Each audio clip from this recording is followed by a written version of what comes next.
Well, good evening, and welcome back to another episode of Cozy Old School RuneScape Lore. I'm your host, Drifteray, and tonight I want to get back to some books. I want to read some books I think I've never read before, including the books on the Wise Old Man's bookshelves. So, I'm going to go to Draynor Village. I'm going to my house and taking my mounted amulet of glory to Draynor Village, because that's where I think we'll find the wise old man.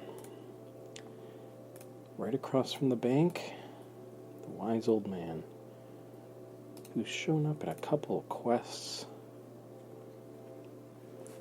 to provide some clutch moments. The wise old man says, "Greetings, Drifteray." Let's see what we can talk about first. Is there anything I can do for you, I say? I'm sure I can think of a few little jobs. This won't be a quest, mind you, just a little favor. I'll be needing a few pieces of soft leather. Please bring me 8. I'm going to say, where can I get that? There's a tanner in Alcarid who will turn cowhides into leather. Right, I'll see you later. I don't know what this is, so before we get these books off the bookshelves, let's go do this little favor. I have no idea what this is. So, I'm going to get, I think it was 8?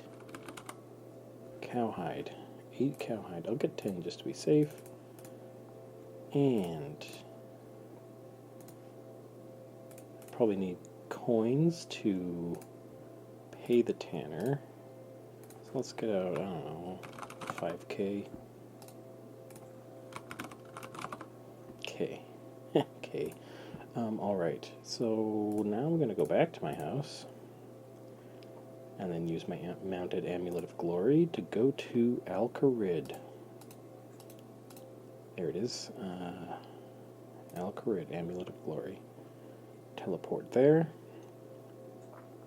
and run through the palace door where I spawn in and go up to the leather worker, the tanner, and their name is Ellis. Let's talk to Ellis first. Greetings, friend. I am a manufacturer of leather. I see you have brought me some hides. Would you like me to tan them for you? Yes, please. Okay, so you can choose hard leather or soft leather here. I'm going to say soft leather because that's what the wise old man asked for. It was 1 coin each, so I only needed 10 coins. Let's go back to Draynor Village and give them to the wise old man.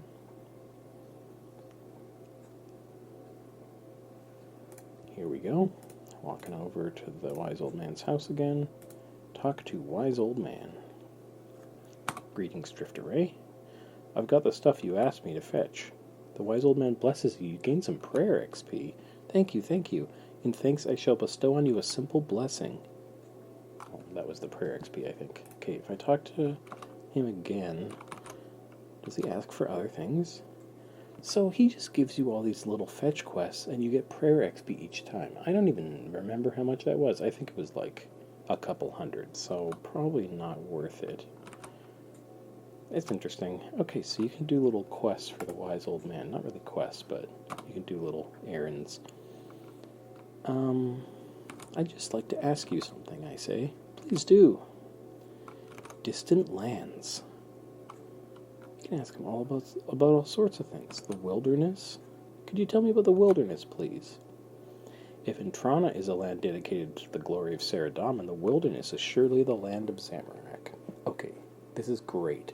Because I was thinking, just like in the last episode, how we did some scattered lore of Gothics, I was thinking it'd be cool to complete kind of the trinity of the main gods of Gielinor and do some scattered lore of Saradomin and some scattered lore of Zamorak in future episodes. And so this lore from the wise old man right now helps point me in the right direction. So if we wanted to explore the lore of Saradomin in a future episode, we should go to Intrana first. That's good to know. So And if in the future episode we want to explore the lore of Zamorak, the wilderness is the place to do that. Okay, I think that'd be actually really cool. So, the wise old man says, it's a dangerous place where adventurers such as yourself may attack each other using all their combat skills in the struggle for survival. The wilderness has different levels. In a low-level area, you can only fight adventurers whose combat level is close to yours. But if you venture into the high levels in the far north, you can be attacked by adventurers who are significantly stronger than you. Of course, you'd be able to attack considerably weaker people, too, so it can be worth the risk. If you dare to go to the far northwest of the wilderness, there's a building called the Mage Arena where you can learn to summon the power of Saradomin himself. I'm thinking the wise old man is a Saradominist. Is there anything else you'd like to ask? I'm going to say yes, please. I'm going to ask about strange beasts. Biggest and baddest. What's the biggest monster in the world? There's a mighty fire-breathing dragon living underground in the deep wilderness, known as the King Black Dragon. It's a fearsome beast with a breath that can poison you, freeze you to the ground, or incinerate you where you stand. But even more deadly is the Queen of the Calphites. As if her giant mandibles of death were not enough, she also throws her spines at her foes with deadly force. She can even cast rudimentary spells. Some dark power must be protecting her, for she can block attacks using prayer just as humans do. And that's interesting because to complete one of my achievement diaries, I need to beat the Calphite Queen. So, I've been thinking about that lately, so it's just interesting it came up. Another beast that's worthy of a special mention is the Shaikahan. It dwells in the eastern reaches of Karamja and is almost impossible to kill except with specially prepared weapons. Actually, that one's dead, I say. I've been helping a Barmy hunter who'd sworn to kill it. Is there anything else you'd like to ask? Yes, please. Those are the biggest and baddest creatures in the world. That is such a random selection. So, let's talk about days gone by. Heroic figures. Tell me about valiant heroes. Ha ha ha. There are plenty of heroes. Always have been, always will be, until the fall of the world. You're quite a noted adventurer yourself, but I suppose I could tell you of a couple. Yes, there was a man called Arav. No one knew where he came from, but he was a fearsome fighter, a skillful hunter, and a remarkable farmer. That's cool. I don't think I knew he was a farmer. He lived in the ancient settlement of Avaraka, defending it from goblins until he went forth in search of some strange artifact long desired by the dreaded Majorat. Perhaps someday I shall be able to tell you what became of him. But do not let your head be turned by heroics. Rondas was another great man, but he let himself be beguiled into turning to serve Zamorak, and they say he is now a mindless creature deep in the underground pass that leads to Izafdar. I'm going to go back to Distant Lands and do the second option on that list, Misty Jungles. What can you tell me about jungles? If it's jungle you want, look no farther than the southern reaches of Karamja. Once you get south of Brimhaven, the whole island is pretty much covered in exotic trees, creepers, and shrubs. There's a small settlement called Draynor Village in the middle of the island. It's a funny place. The chieftain's an unfriendly chap, and his sons are barking mad. Honestly, one of them asked me to stuff a dead monkey with seaweed so he could eat it. Yes, I've met them. Further south you'll find Shiloh Village. It's been under attack by terrifying zombies in recent months, if my sources are correct. I've dealt with them, although there are a few still knocking about. The jungle's filled with nasty creatures. There are vicious spiders that you can hardly see before they try to bite your legs off, and great big jungle ogres. Is there anything else you'd like to ask? Yes, please. What other distant lands? Underground domains. Tell me about what's underground. Oh, the Dwarven Realms? Yes, there was a time back in the Fourth Age when we humans wouldn't have been able to venture underground. That was before we had magic. The dwarves were quite a threat. Still, it's much more friendly now. You can visit the vast Dwarven mine if you like. The entrance is on the mountain north of Falador. If you go further west, you may be able to visit the Dwarven city of Keldagrim, but they were a bit cautious about letting humans in last time I asked. On the other hand, if you go west of Brimhaven, you'll find a huge underground labyrinth full of giants, demons, dogs, and dragons to fight. It's even bigger than the caves under Taverley, although the Taverley dungeon's pretty good for training your combat skills. Is there anything else you'd like to ask? Yes, please. distant lands, and the last is mystical realms. What mystical realms can I visit? Well, you've been to Zenaris. I met a fairy years ago who said she lived there. She was an incredible warrior, considering that she wasn't even a meter tall. Also, in my research, I came across ancient references to some kind of abyss. Demons from the abyss have already escaped into this land. Saradomin be thanked that they are very rare. I've been through a portal into the lair of some ancient demon. It was in the city of Uzer. Ah, Uzer. A city much favored by Saradomin. Okay, good to know, because in a future episode exploring the lore of Saradomin, we can also go to Uzer. Destroyed by Thamaron, the elder demon, late in the Third Age. Yeah, there isn't much left there. Is there anything else you'd like to ask? Yes, please. Let's do Strange Beasts. This is like Jeopardy. It's like, I'll take Strange Beasts for 200. Poison and how to survive it. What does poison do? Many monsters use poison against their foes. If you get poisoned, you will not feel it at the time, but later you will begin to suffer its effects and your life will drain slowly from you. Over time, the effects dwindle to nothing, but if you had already been wounded, you might die before they wear off completely. Fortunately, followers of Guthix have devised potions that can cure the poison or even give immunity to it. Should you wish to use poison against your own enemies and those of our Lord Saradomin, there is a potion that you can smear on your daggers, arrows, spears, javelins, and throwing knives. Is there anything else you'd like to ask? Yes, please. Strange Beasts for 300. Wealth through slaughter. What monsters drop good items? As a general rule, tougher monsters drop more valuable items, but even a lowly hobgoblin can drop valuable gems. It just does this extremely rarely. If you can persuade the Slayer Masters to train you as a Slayer, you will be able to fight certain monsters that drop valuable items far more often. You might care to invest in an enchanted Dragonstone ring. These are said to make a monster drop its most valuable items a little more often. Right, I forgot that wearing the Ring of Wealth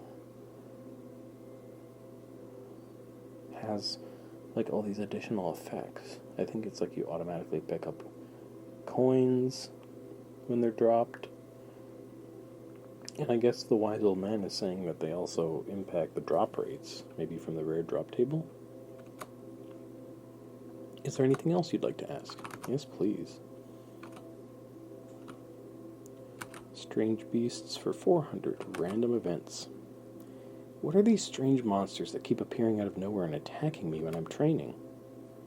I imagine you see a lot of those. Creatures such as the rock golem, river troll, and tree spirit dwell in places where adventurers frequently go to train their skills. While you're training, you will often disturb one by accident. It will then get angry and attack you. The safest way to deal with them is to run away immediately, but they sometimes drop valuable items if you kill them.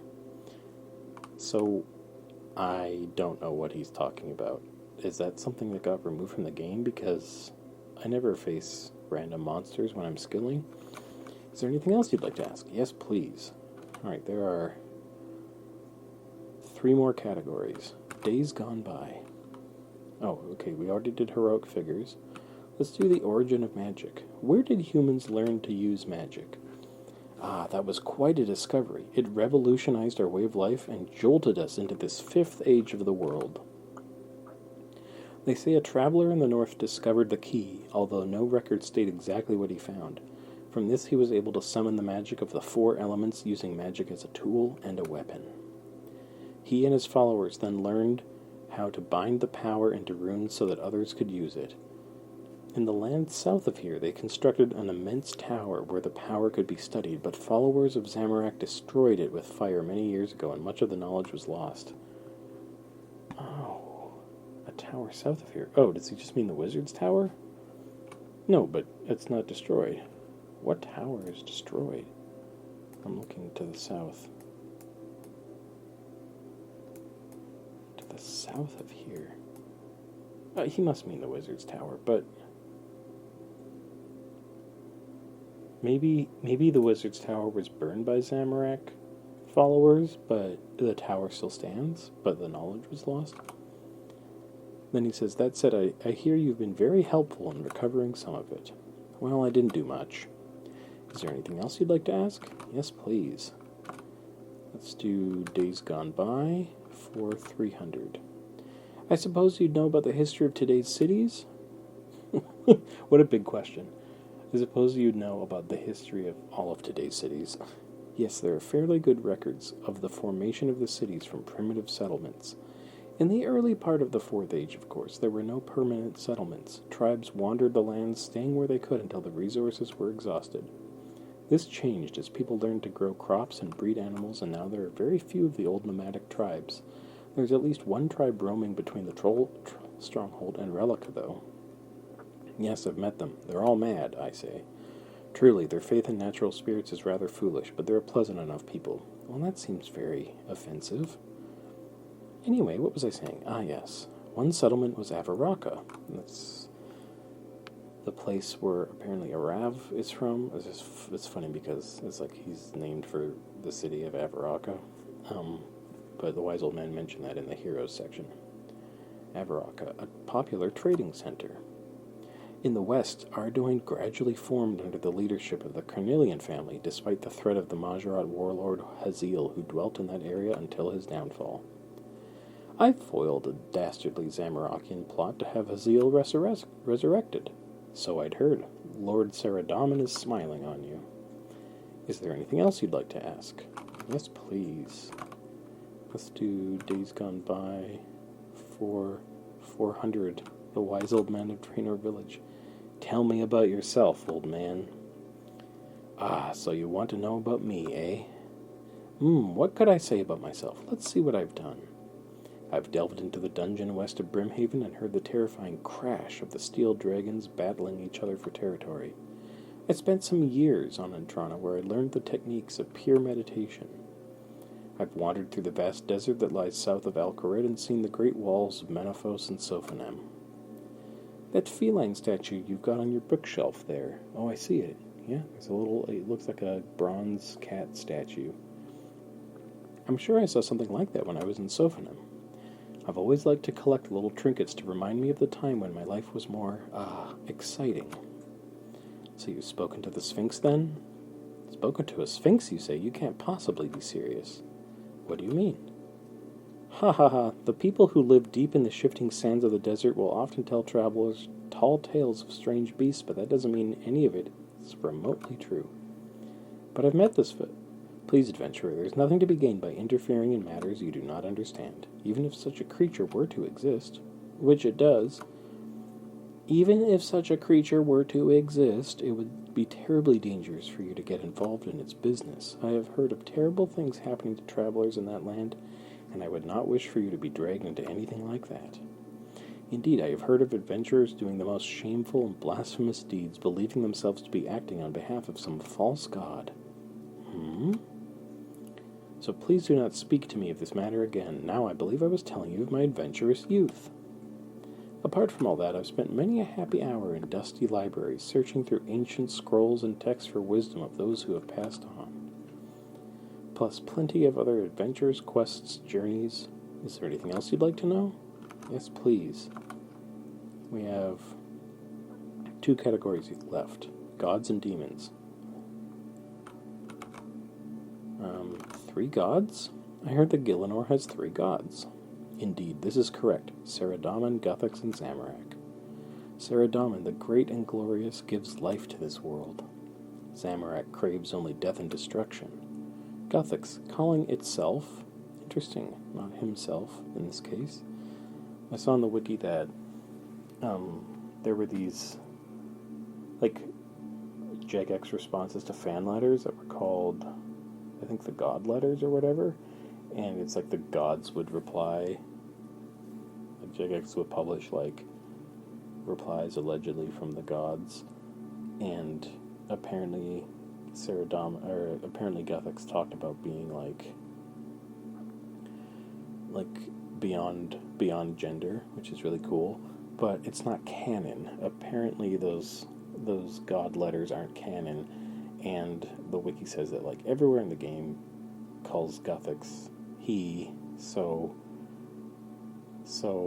you know, that's probably what it is, but some people consider Guthix to be, or, like, refer to Guthix in, like, a non-gendered way. But here the wise old man is saying Gothic's calling itself a god of balance holds no allegiance, but simply aids whatever cause suits its shifting purpose. I like that. Like, Gothic's as like a force of nature as opposed to like a particular discrete being. So who's Zeros? What did you say? I discovered a buried altar to a god named Zeros.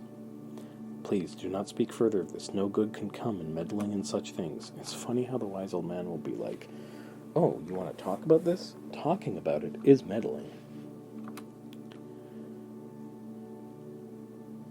Okay, I'm waiting. Okay, I'm saying, so Zeros is real? Adventurer, my patience is limited. Speak to me no further of this foolishness. Does that mean I shouldn't ask you about the ancient magics I learned in the pyramid north of Sophonem? Enough! Be gone from me, you foul trickster! Wow. Wise old man doesn't have much patience sometimes. Okay, going back into the dialogue. And now the wise old man's like, yes, please ask me things. Gods and demons. Okay, we're going to talk about the god wars. The wars of the gods. I want to know about the wars of the gods. Ah, that was a terrible time. The armies of Saradomin fought gloriously against the minions of Zamorak, but many brave warriors and noble cities were overthrown and destroyed utterly. You have visited Uzur and seen for yourself the damage that could be wrought by an elder demon in its wrath. How did it all end? Before the Zamorakian forces could be utterly routed, Lord Saradomin took pity on them and the battle-scarred world and allowed a truce. Is there anything else you'd like to ask? Well, that's interesting because in the previous episode we heard from Juna that there were these god wars and then they they obliterated the land and then Gothic stepped in and put a stop to it. So there's definitely competing ideas about how that all went down. Okay, now we're gonna ask gods and demons for 300. The Majorat. What are the Majorat? Very little is written about the tribe of the Majorat. They are believed to be from the realm of Frenesque, or Frenascre. The spelling in this tongue is only approximate. One of them, the foul Zamorak, has achieved godhood, although none knows how this came about. Except I know. I just didn't know Zamorak was a Majorat. Interesting. I know how this came about because I did the While Gothic Sleeps quest and the previous one. Other Majorat who have been particularly active upon this plane are Haziel, Lucian, Azanadra, and Zamoragal. I've foiled a dastardly Zamorakian plot to have Haziel resurrected. So I had heard. Lord Saradomin is smiling on you. I've defeated Lucian. Truly, your bravery exceeds your stature, but I fear his defeat will not be permanent.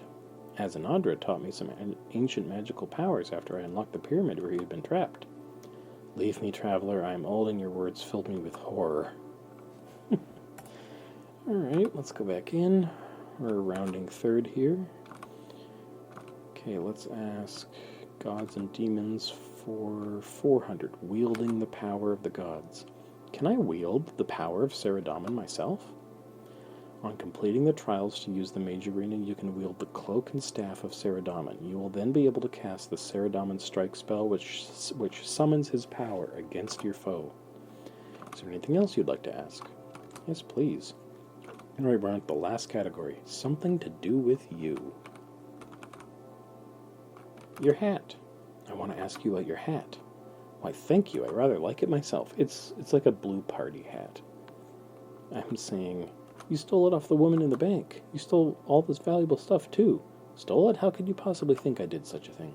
I saw you robbing the bank. You killed all those people. Dearie me, Driftery, your imagination is running wild. What could make you think you saw me do that? I've seen a security recording that shows you robbing the bank. The bank's guard showed it to me. You've seen the bank's security recording?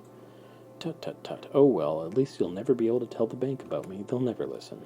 So you're just going to get away with it? That's my plan, yes. But it's wrong. Wrong? Wrong? I'll tell you what's wrong. I've spent my whole life traveling the world doing quests for people, saving lives, saving villages from terrifying monsters and all that sort of thing. Now I'm old, and where do I have to live? In this freezing old house next to a pigsty. There's a pig pen, just 10 tiles away. with a bunch of yobs outside who can't keep their hands off the market stalls. What sort of reward is that? So don't talk to me about right and wrong. Maybe someone should talk to you about right and wrong, I say. Wise old man says, bah. I say, humph. Now you've got that off your chest, would you like to ask me about anything else? That's rich of me to tell the wise old man that it's wrong to steal, where I literally have 75 thieving, 1.2 million thieving experience. I'm like an accomplished, I'm not, it's not that much, but I am like, well on my way to being like a master thief. How can I get a hat like that, I say? You could buy one off another player or wait until they're next made available by the council. Can I buy your hat? Oh no, I don't intend to part with this. Would you like to ask me about something else? You should give it back, you know. No, I think I'll keep it. But now you've got that off your chest, would you like to ask me about anything else? Yes, please. Let's do something to do with you for 200. The quest we did together. It was quite an exciting quest we did together. Oh yes, it was certainly a fitting end to my adventuring days. Your fight against the Sea Troll Queen was highly impressive. Are you tempted to go on another quest in the future? No, I feel I am a bit old for that kind of thing now. New times need new heroes, and I'm sure you'll always be there to answer the call. I'll certainly see what I can do. Is there anything else you'd like me to ask? Yes, please.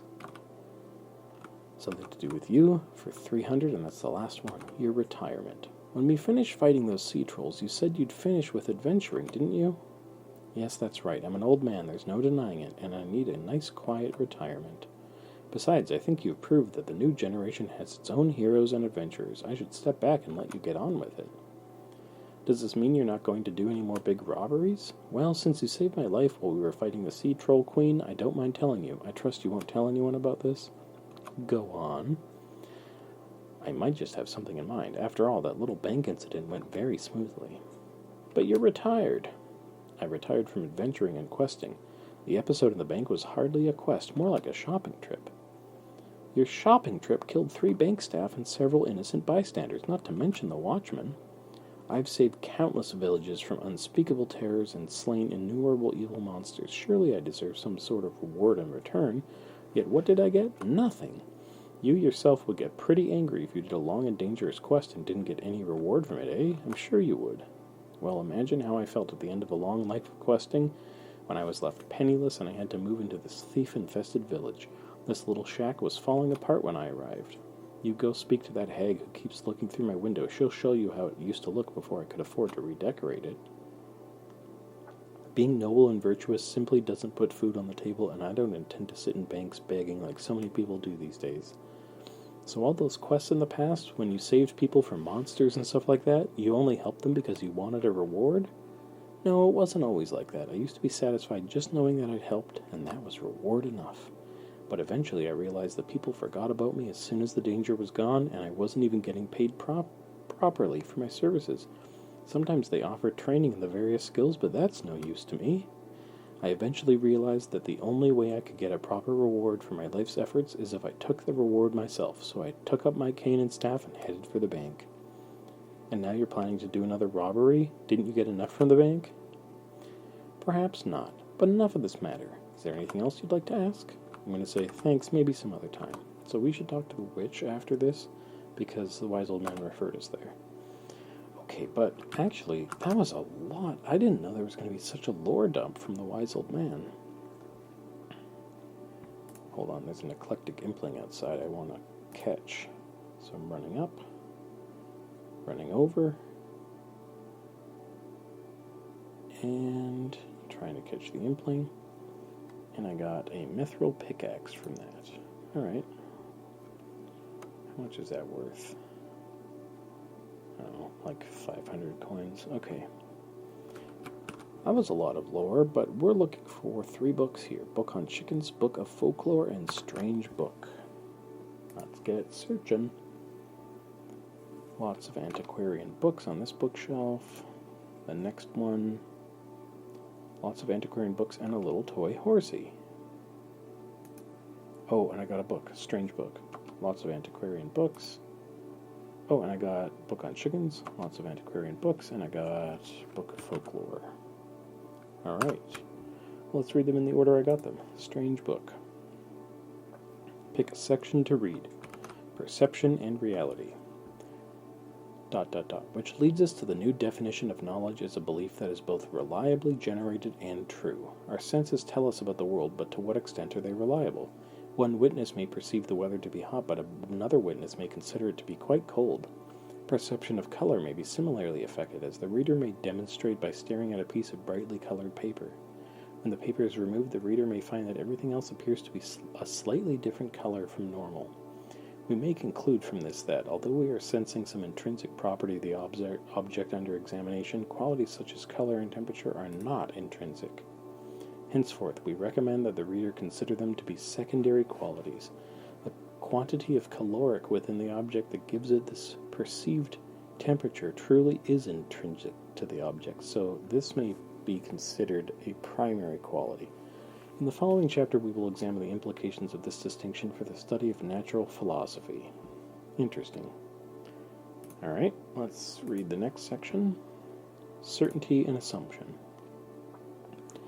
In this chapter, we aim to examine the extent to which our senses give us a reliable impression of the world in which we live. Although we may believe that we are seeing and hearing things that exist, we may be deceived by our senses, as every keen drinker will have experienced. But if our senses may be deceived, what can we trust?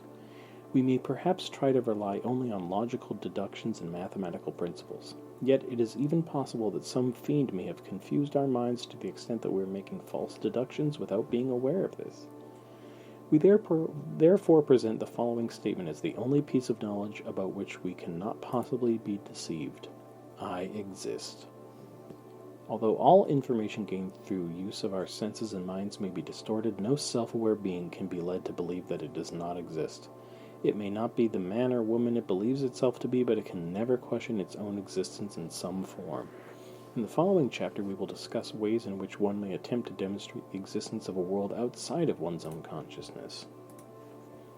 Alright.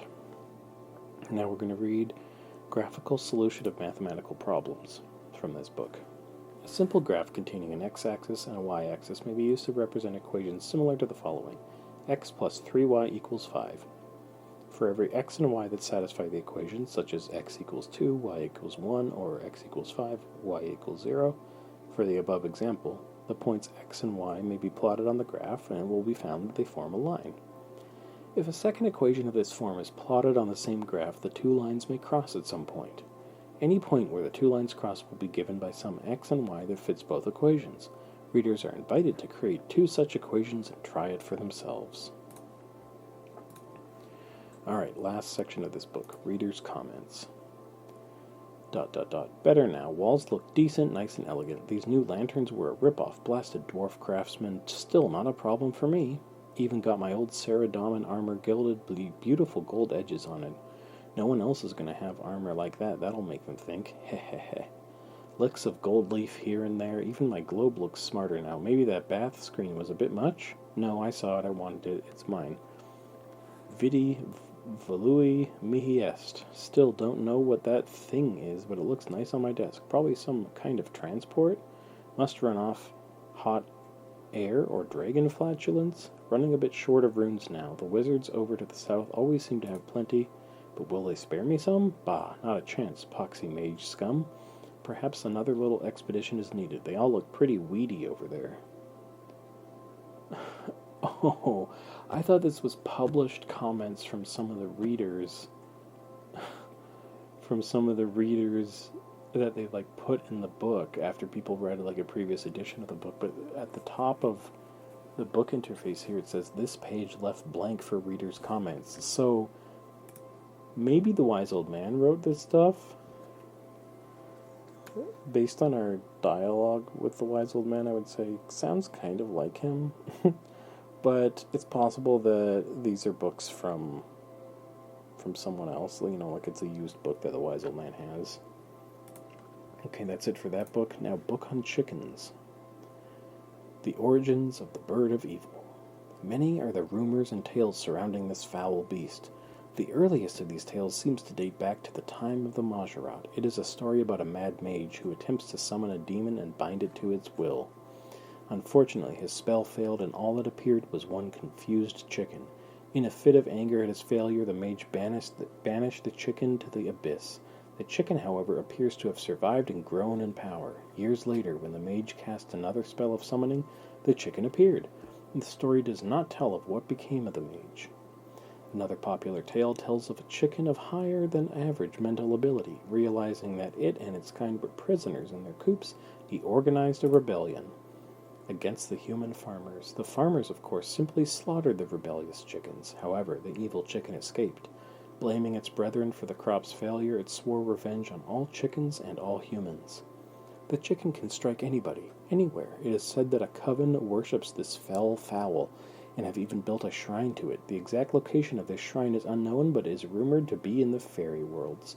Further rumor suggests that his lair is guarded by some fearsome beasts, but it may be reached by making a tasty offering, whatever that may be.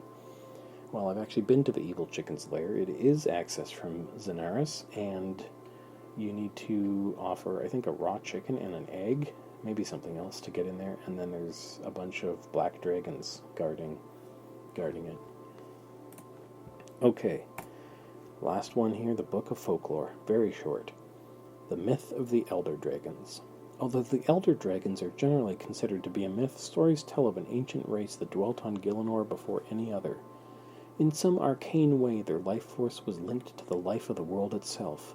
It is written that as long as the Elder Dragons continue to live, the world shall not end. However, skeptics claim that the myth of the Elder Dragons was invented to cast doubt on claims that this realm was lifeless until the gods first arrived.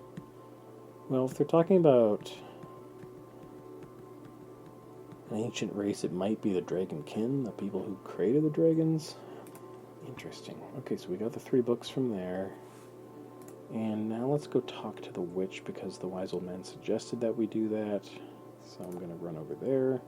Her house is right behind the wise old man's house.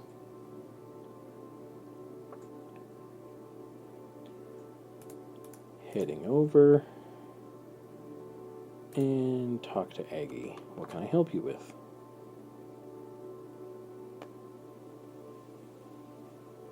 I could say, cool, do you turn people into frogs? Can you make dice for me, please? You mad old witch, you can't help me, or I'm okay, thanks. I'm going to just say I'm okay, thanks. So I guess Aggie doesn't actually talk about the wise old man's house before he moved in, like he suggested she would, but that's okay. Well, that was more lore than I expected from one visit to the wise old man. I'm thinking that is probably enough for this episode. I'm going to put these 3 books in the bank in my Cozy Old School RuneScape Lore tab, and I'm going to sell this mithril pickaxe that I got from the Impling. Get rid of this extra leather I have. And I think that is going to do it for this episode of Cozy Old School RuneScape Lore. I want to thank you for tuning in and joining me for this episode. It was really interesting to learn that there's so much dialogue with the Wise Old Man and that he comments on many things. And I'm excited about the leads that the Wise Old Man gave us related to Saradomin and Zamorak. So in a future episode we can go to Entrana to start learning about Saradomin. And in a future episode we can go to the Wilderness to start learning about Zamorak. And it was also interesting how the Wise Old Man referred to Guthix as it, a gender-neutral pronoun, and just an interesting character with flaws, and who's kind of a discontent, but who has a lot of character and has great glasses. They're big and huge and kind of cool looking. So anyway, thanks so much for listening. I think that's going to do it for this episode. I hope that you have such a good evening and that you sleep so well, and I'm going to say goodbye and good night for now.